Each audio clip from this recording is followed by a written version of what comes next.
welcome to the second review of the evening. Up this time is Brightstone Mysteries Paranormal Hotel.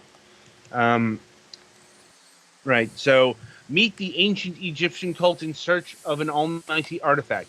Marcus Antonius, King Arthur, and many others who tried to keep this omnipowerful object hidden away from those who wanted to see its terrible powers for conquering the world and stop the evil from raising from its grave.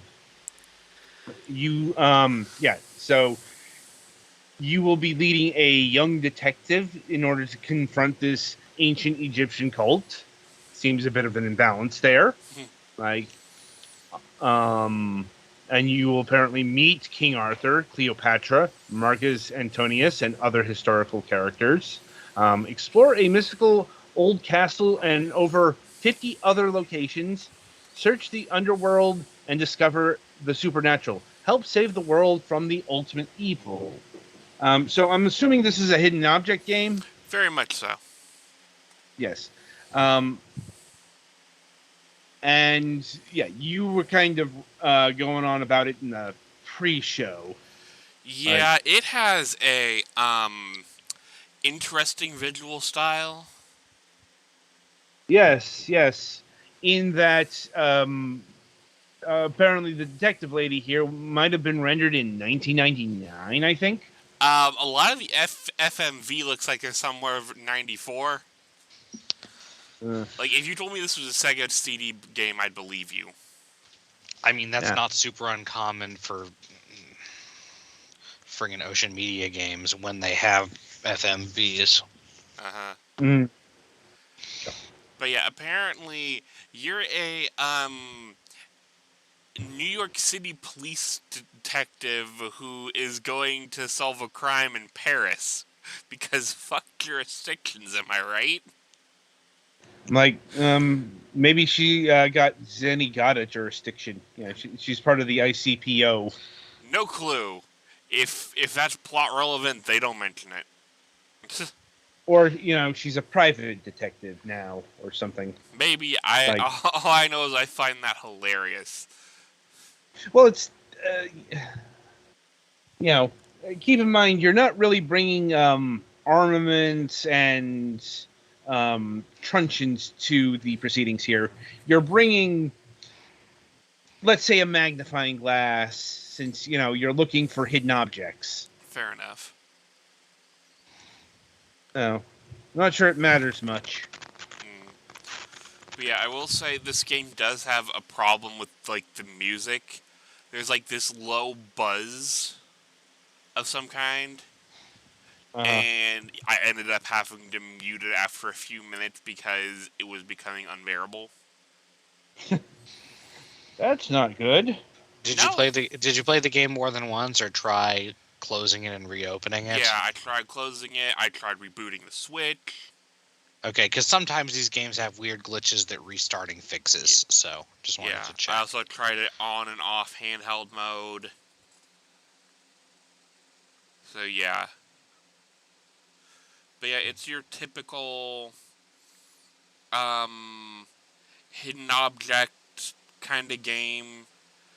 Though it's more of an adventure game in most of it than some of the other Ocean Media affairs. But there's still quite a bit of hunting for pixels. No, that sounds like mine too, yeah.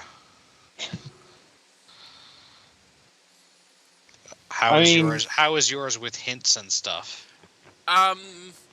Depends on the difficulty you play on.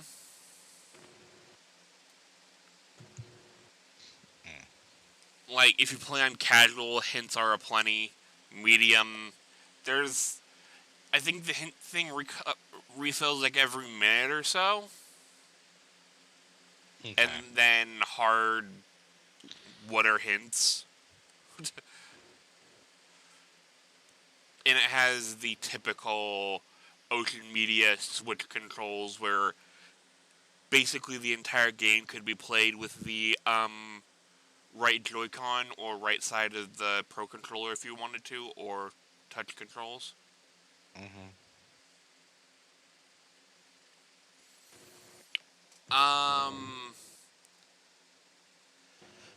the voice acting is there. Like, they're not going to be winning any awards for it. So, there is that. Some of it has some moon logic puzzles, but, like, that's what the hint system's for, I guess. How's the hint system? Um, there are some parts where it's good, some parts it's like, how does that count as using a hint?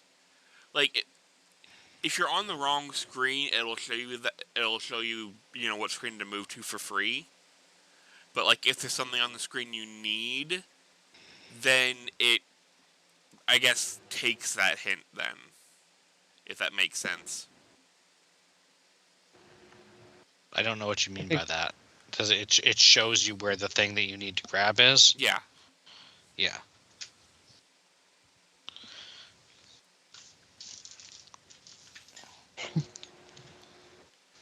And yeah, it's fine. And like, you can also toggle like walk locations on, so like, you can see, oh, I can hit this button to travel around to another screen. Though there isn't anything to like show all interactable objects on the screen.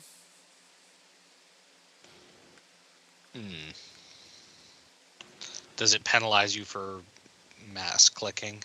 I don't think so, but it's also more just most of the time it's more of a adventure game than than a hidden object. If that makes sense. I think so. Like, yeah, there are also dialogue options, which cool. I get a lot of Nancy Drew vibes from this, if anyone remembers those games.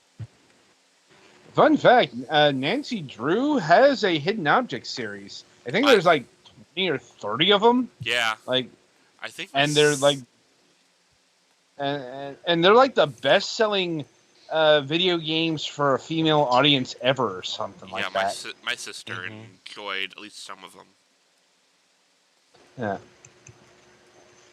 You know, admittedly, I've never played any of the Nancy Drew hidden object games, but it's like I can't say it's not so much, they're better put together. It's just, there's a stronger brand there.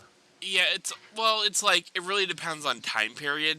Like, this is a brand new game, or is this like kind of a repackaged thing for Switch? It's ported to the Switch. Apparently, this game came out in like 2013, which I think it puts it on the earlier scale of Ocean Media's hidden object ports. like, I'm like, hell, I couldn't even find a digital version of this game. Like, at least not on PC, like not on Steam, not on Big Fish, surprisingly. Like, yeah, found a Big Fish version of the other one. See, I'm not really sure what to rate this game kind of at,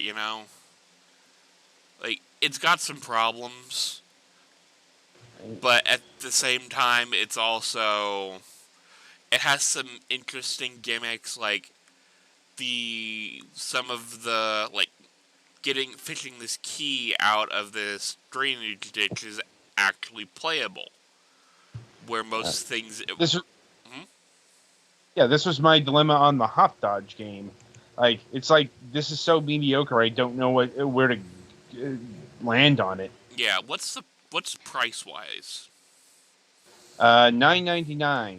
Like, at least on the Switch.